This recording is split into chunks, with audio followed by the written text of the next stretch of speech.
वार्षिक परीक्षा 2023-24 subject English की बात करेंगे और ये पेपर काफ़ी महत्वपूर्ण है, तो इसलिए सभी प्रश्नों को ध्यान से देखिएगा।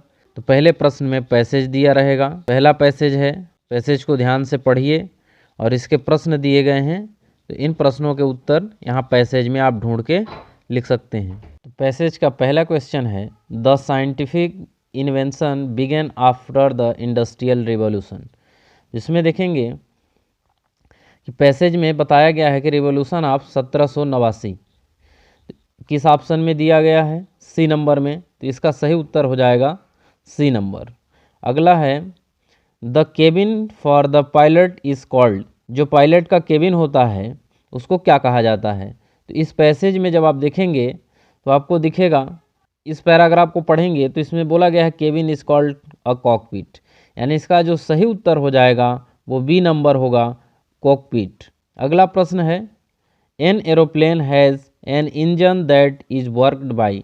एरोप्लेन का जो इंजन है वो किस फ्यूल पर काम करता है। तो इसका सही उत्तर जो है वो हो जाएगा पेट्रोल।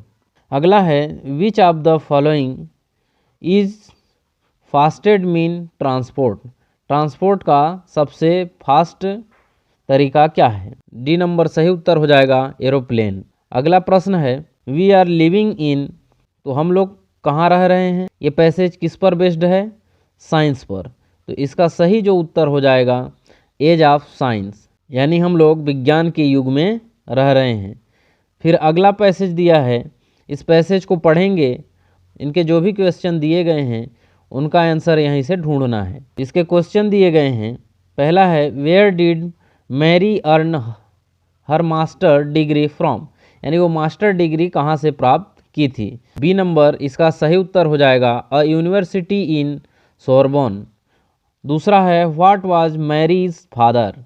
मैरीज के जो पिताजी थे वो क्या हैं। तो इसका सही उत्तर जो है अ प्रोफेसर। अगला है, Marie left Poland and travel to France to enter the Sorbonne. Poland को कब छोड़ा उसने। इसका सही उत्तर जो होगा वो सी नंबर हो जाएगा, ब्लडली। Marie Curie's doctorate was in which academic discipline, यानी वो किस फील्ड में डिग्री हासिल की थी। तो इसका सही उत्तर हो जाएगा डी नंबर, फिजिक्स। अगला क्वेश्चन है, right the noun form of word discover. Discover का नाउन फॉर्म बताना है, तो डिस्कवर का हो जाएगा डिस्कवरी। इसमें लिख लेंगे डिस्कवरी। अगला है क्वेश्चन नंबर 3। तीसरे नंबर में हमेशा नोट समरी दिया रहेगा। तो ये क्वेश्चन दिया गया है, read the following passage and make notes on its and also give a suitable title to it. Title बनाना है, तो सबसे पहले आप पैसेज को ध्यान से पढ़िएगा। क्वेश्चन में बोला है टाइटल बनाना है और नोट्स, समरी नहीं बोला है, तो ऑप्शनल है, यानी समरी आप चाहें तो बना भी सकते हैं। इसमें मेन जो फोकस किया गया है वो टाइटल और नोट्स पर किया गया है। तो टाइटल्स बनाने का सबसे सिंपल तरीका है, पैसेज की पहली लाइन को आप टाइटल में लिखेंगे। जैसे यहाँ पर है, biogas is a mixture of methane. Biogas जो है इन गैसों का मिक्सचर है। तो इसकी पहली लाइन को आप टाइटल में लिख सकते हैं। पहले तो टाइटल हो जाएगा, पहले टाइटल बनाएंगे और टाइटल में आप पहली लाइन पैसेज का लिख देंगे। और टाइटल 1 और 2 लाइन से बड़ा नहीं होना चाहिए। फिर टाइटल के बाद नोट्स की बात करेंगे, इसी में नोट्स भी बनेगा। तो नोट्स को आप पॉइंट बाय पॉइंट बनाएंगे। पहले नंबर में जैसे बायोगैस है, ये पैसेज जो है बायोगैस पर बेस्ड है, तो पहले नंबर में डाल लेंगे आप बायोगैस। तो इसके आंसर को देखिए, कुछ इस तरह से बनाना है। तो नोट टाइटल बनाया गया है, इसको आप देख लीजिए। इस तरह से आपको नोट्स टाइटल आपको बनाना है।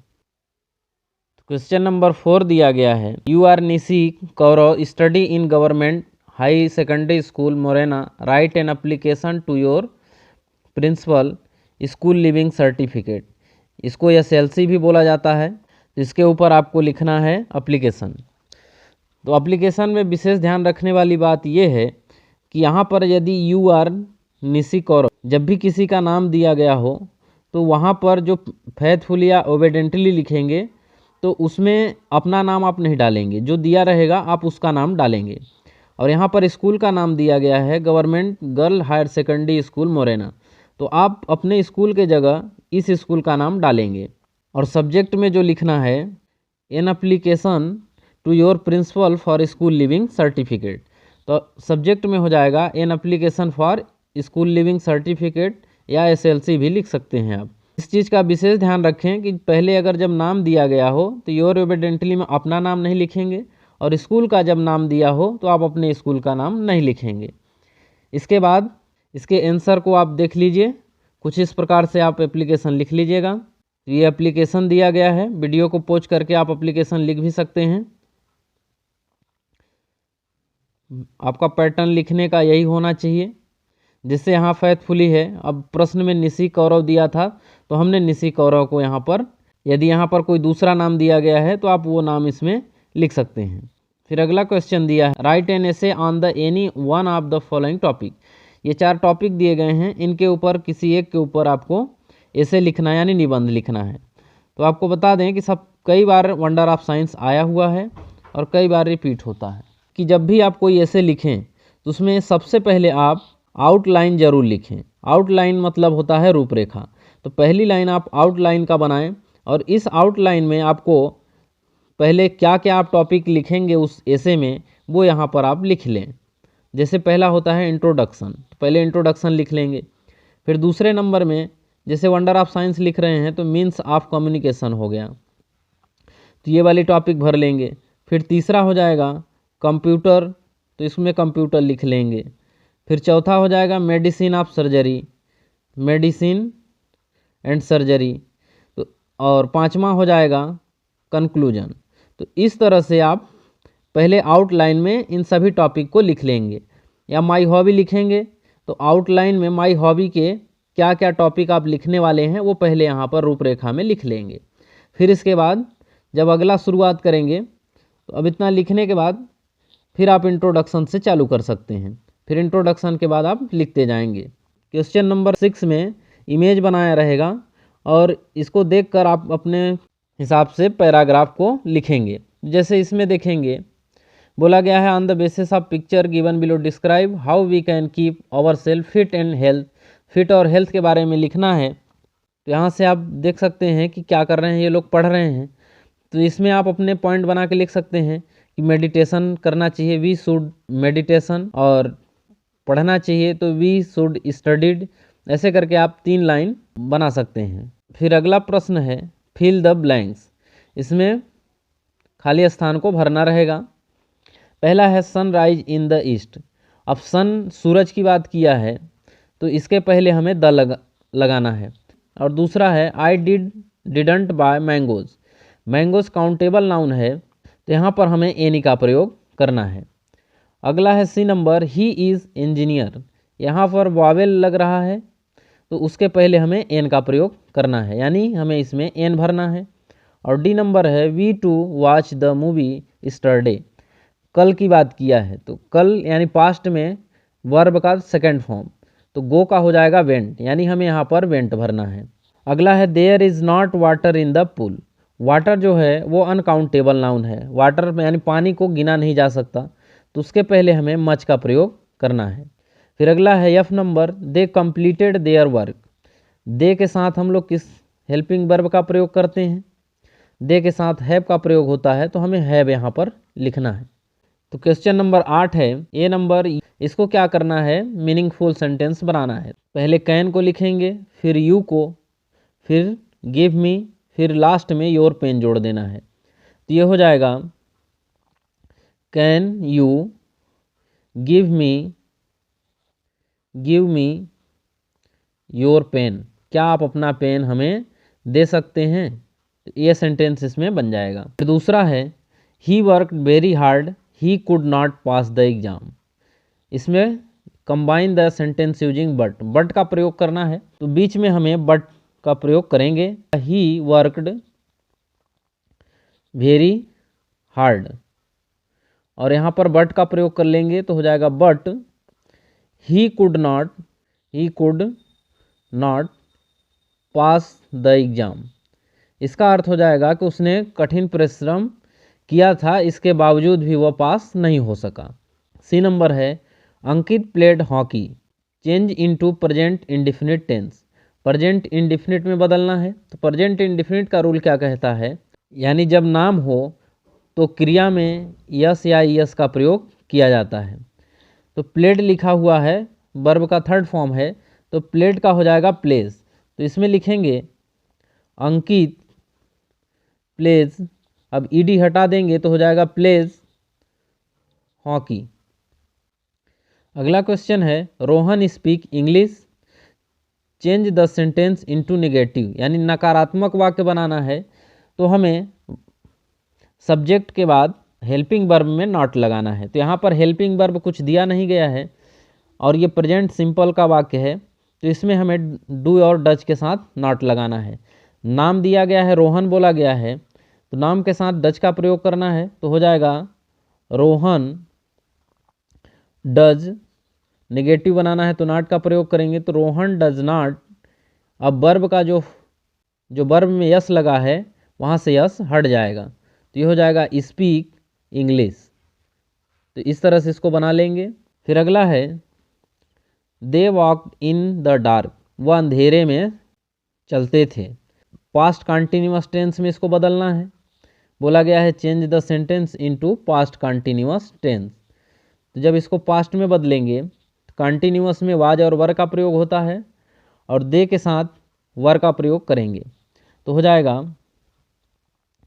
देवर, वर्ब का सेकंड फॉर्म है, तो इसमें क्या करेंगे, वर्ब में आईएनजी जोड़ेंगे, तो हो जाएगा वॉकिंग इन द डार्क। इस तरह से सेंटेंस को बना लेंगे। इसी तरह से अगला सेंटेंस है अजय इज इल, अजय को बुखार है, he has not come to school today, इसलिए वो आज स्कूल नहीं आ सकता। कंबाइन द सेंटेंस यूजिंग, इसमें आगे कुछ लिखा नहीं गया है, यहाँ पर मिसप्रिंट है, तो अब इसमें पता नहीं चल रहा है कि इस सेंटेंस का क्या करना है। फिर अगला क्वेश्चन है question number 9, answer the following question. पहला है where did Tommy find the book, Tommy जो है बुक कहाँ से प्राप्त किया था, हो जाएगा ऑन हीज हाउस।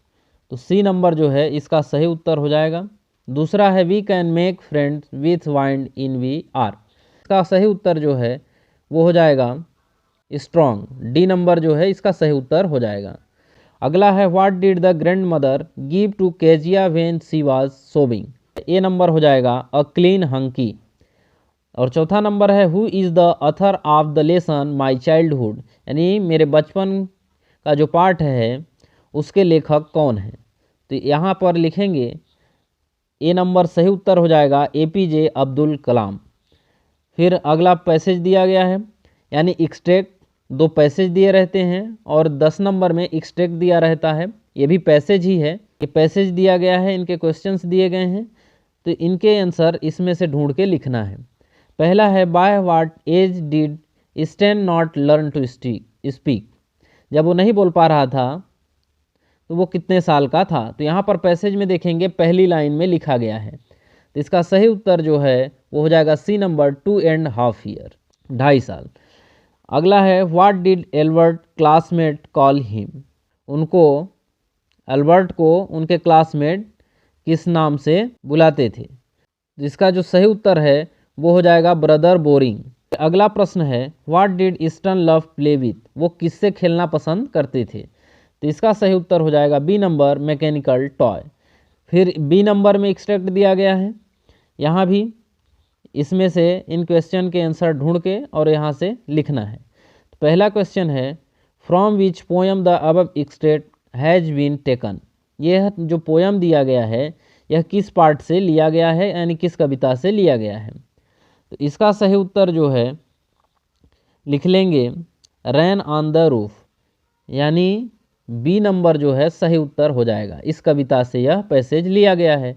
दूसरा है the opposite of the word bliss is, इसका सही उत्तर क्या होगा, इसका सही उत्तर हो जाएगा बी नंबर कर्ज।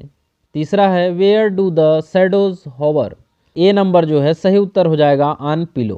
क्वेश्चन नंबर 11, यहाँ से आपको प्रश्न दिए गए हैं, answer the following question any 6, कोई 6 प्रश्न यहाँ से करने हैं। यहाँ जितने भी क्वेश्चन दिए गए हैं ये काफ़ी इम्पोर्टेंट हैं, आपके पेपर में 100% आ सकते हैं। इसलिए इन सभी प्रश्नों का उत्तर आप परीक्षा अध्ययन से ढूंढ के पढ़ लीजिएगा। ये काफ़ी महत्वपूर्ण हैं। इनके आंसर को हमने इसलिए नहीं लिखा कि वीडियो काफ़ी लंबी चली जाएगी, इसलिए इनके आंसर को आप स्वयं ढूंढ के पढ़ लीजिएगा। ये इतने महत्वपूर्ण प्रश्न हैं कि आपके वार्षिक पेपर में पूरी तरह से यहीं से प्रश्न आएंगे। तो उम्मीद करते हैं आज का बताया गया क्वेश्चंस आपको समझ में आया होगा।